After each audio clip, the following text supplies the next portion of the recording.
need to get a Wahlburger right now. I mean, I just did a movie where I had to put on 30 pounds. So, and I had a very short time to do that.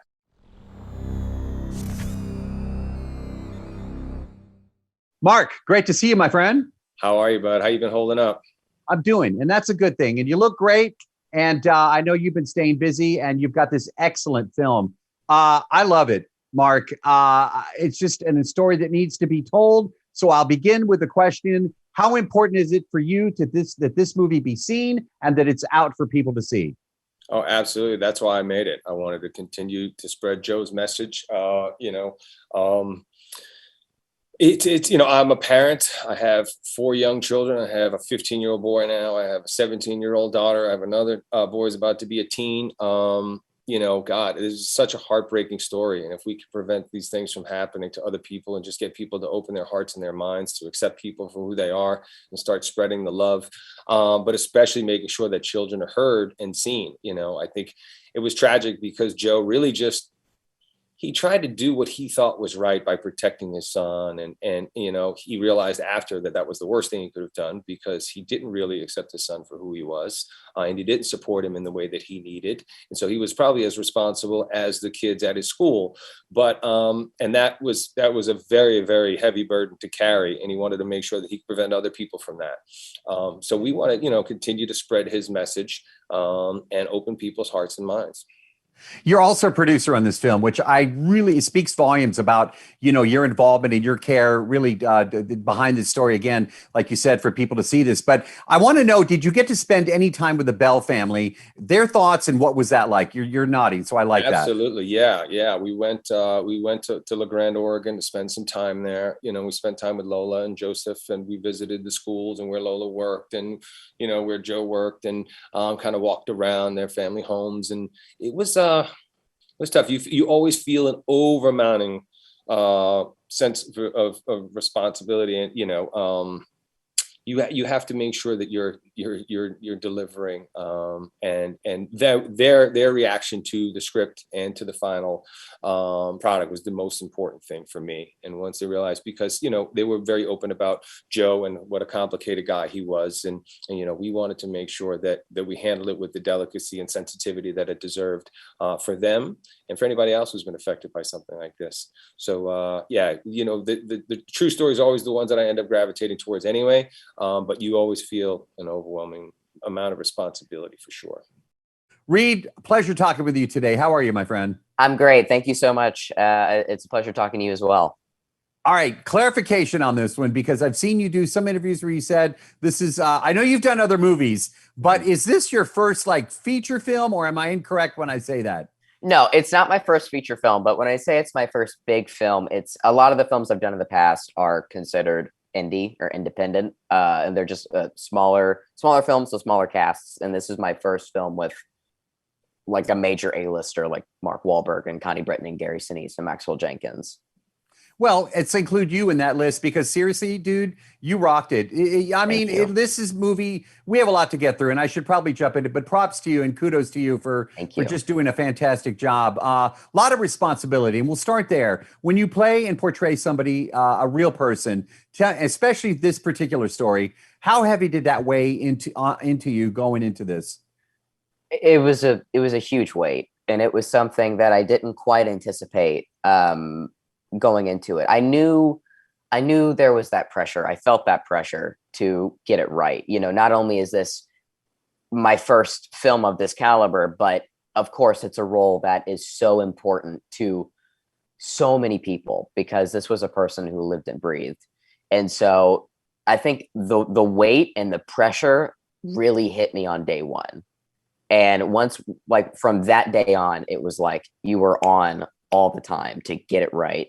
And always having constant conversation with Ray and Mark, making sure that you are always on it, talking to Jadin's mother and his brothers, and just making sure that you are always there and you are always being as authentic and honest as possible.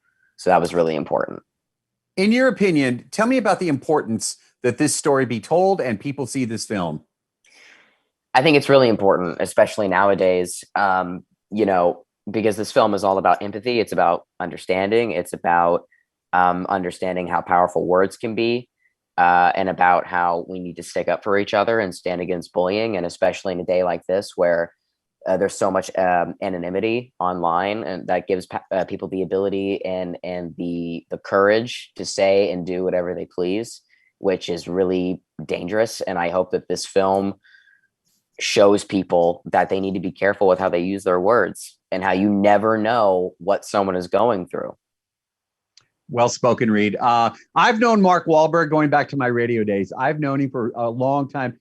I know what a great person he is. I want to know, though, about the very first time that you met Mark Wahlberg after you found out you were co-starring with him.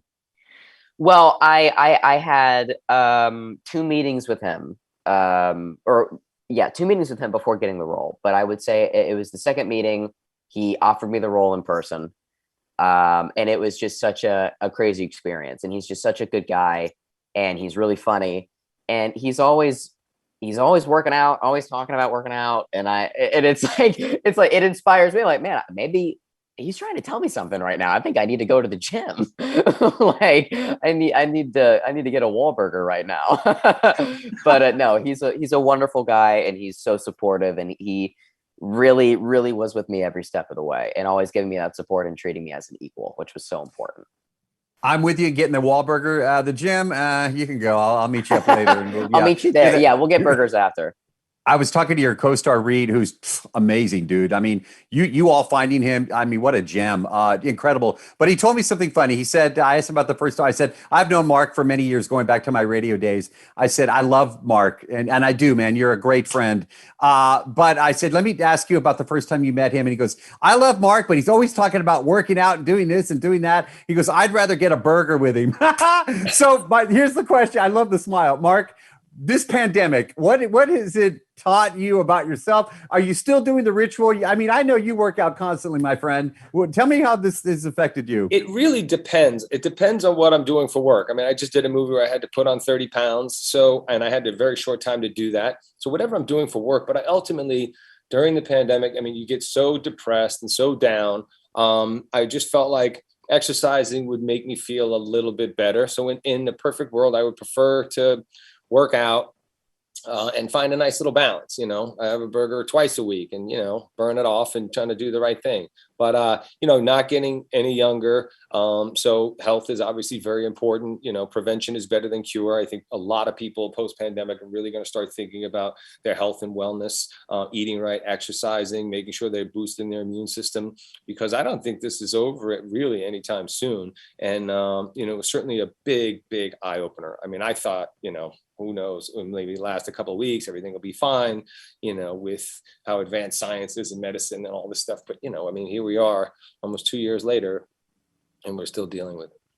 You know? Well, please stay still safe. Not able to see each other at the Four Seasons or wherever, give each other a hug and a high five and catch up. We will, though, my friend, down the road. And by the way, your picture of you and I from days gone by, years ago, it's still in the Morales family gallery. You're hanging on the wall, my man. And great to see you, dude. You look amazing, and I'm proud of you. Thank you for this movie. Thank you, buddy. God bless. You too. Take care. What's your dog's name?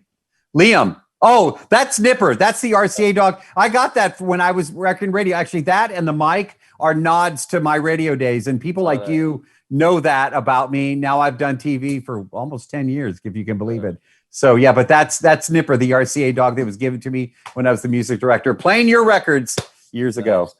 All right, buddy. Take care, Mark. Bye. See you, man.